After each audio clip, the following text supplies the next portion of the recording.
I'm Roger Baker, Executive Director of the Stratfor Center for Applied Geopolitics at RANE, a global center of excellence for geopolitical intelligence and analysis. Learn how you can put geopolitics to work for your organization at ranenetwork.com.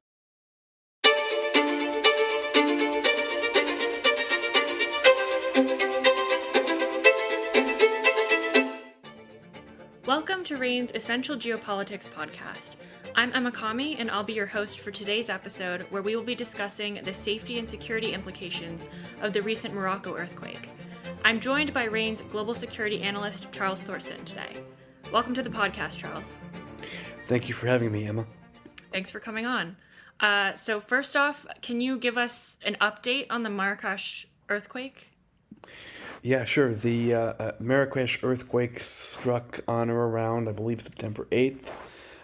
It killed, thus far as an update matter, it's killed almost 3,000 people in, it's mostly affected rural areas outside of Marrakesh or in the so-called Marrakesh-Safi region, but it's also affected historic areas in Marrakesh, including UN World Heritage Sites, and several historic sites popular with tourists.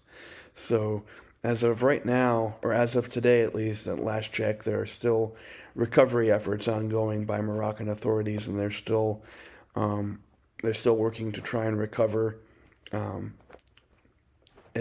anyone that might still be left alive, which is unlikely, or recover remains as the case is more likely the case. Can you elaborate a little bit on how authorities have responded to the incident so far? Sure.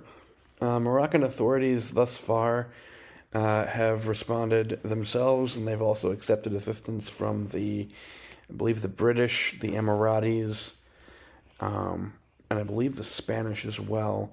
The Moroccan government, though, has faced some criticism as being slow to accept offers from France for assistance, likely because of some political differences between Morocco and France, although thus far the criticism hasn't been horribly heavy.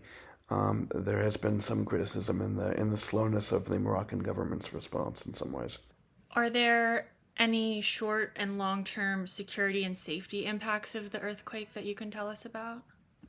Sure. Well, for the short term at least, there's going to be a heightened environment, health, and infrastructure risk for travelers to Morocco, especially to older areas of Marrakesh if they're going on tourism visits, or if they want to see historic sites.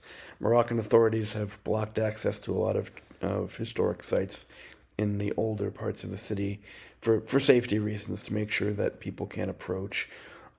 They should also expect, for the coming weeks at least, difficulty in road travel as far as potential road blockages and other travel delays due to emergency vehicle use.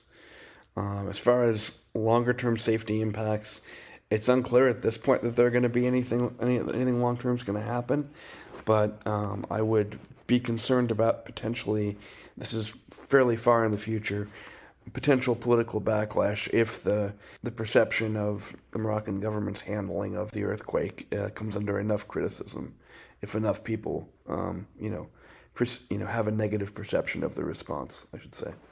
You touched on hesitancy to accept help from France and internal political implications, but can you expand on some external geopolitical implications and or economic implications that could come from travel restrictions or any other sort of response to the earthquake?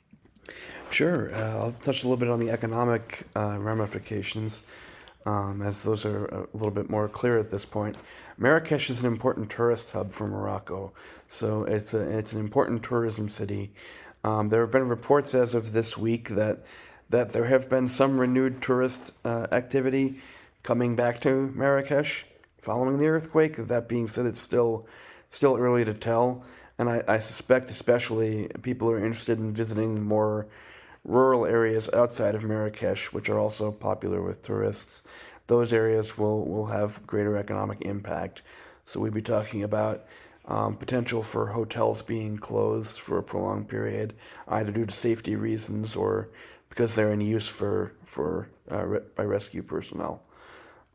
So they could have, I would say, moderate economic impacts on Morocco's economy as a whole, and probably fairly significant ones for the Marrakesh area, specifically Marrakesh Safi. And just for our listeners who may have business interests in the region, do you think there will be any supply chain risks, or do you think that will mostly be recovered pretty quickly? Supply chain risk should recover fairly quickly. The airport in Marrakesh was undamaged during the earthquake, so it was outside the quake zone and sustained little damage. What supply chain risks there could be from it are going to most likely be incidental in and around the Marrakesh area, insofar as as priority will be given to rescue vehicles for quite some time, and emergency services. There could be delays in just local economic activity and local supply chain disruptions.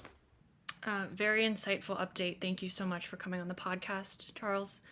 For more geopolitical and economic analyses like this, subscribe to our geopolitical intelligence product, RANE Worldview. Our flagship risk intelligence products provide clients with access to the insights and analyses they need to make more informed decisions and drive better risk management outcomes. Sign up at ranenetwork.com. That's RANE network.com. I'm Emma Kami. Thanks for listening.